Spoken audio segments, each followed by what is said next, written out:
गोंदिया जिल्ह्यात महिला आयोग आपल्या दारी हा उपक्रमाअंतर्गत महिलांच्या तक्रारींची जनसुनावणी झाली आहे। प्रत्येक जिल्ह्यात जाऊन तक्रारींचं निवारण करण्यात येणार आहे। महिला आयोग अध्यक्ष रुपाली चाकणकरांनी या उपक्रमासाठी पुढाकार घेतलेला आहे। तर महिला आयोग आपल्या दारी हा उपक्रम राबवला जातोय। प्रत्येक जिल्ह्यात जाऊन तक्रारींचं निवारण या उपक्रमाच्या माध्यमातून करण्यात येईल। महिला आयोग अध्यक्ष रुपाली चाकणकरांनी या उपक्रमासाठी पुढाकार घेतलेला आहे।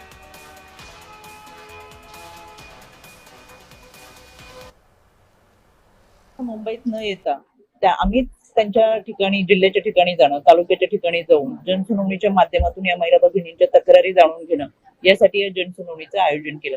काल मी वर्धा येथे होते, आज आपल्या गोंदियामध्ये आहे, उद्या नागपूरला आमची जनसुनावणी आहे।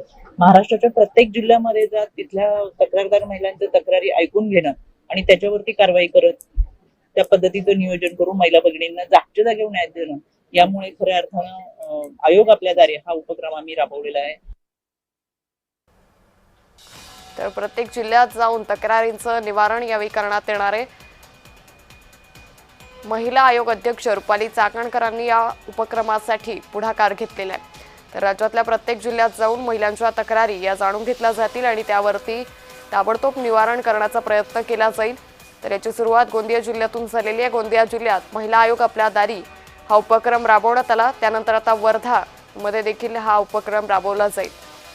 राज्याच्या प्रत्येक जिल्ह्यात जाऊन तक्रारींचं निवारण हे महिला आयोगाच्या माध्यमातून केलं जाईल।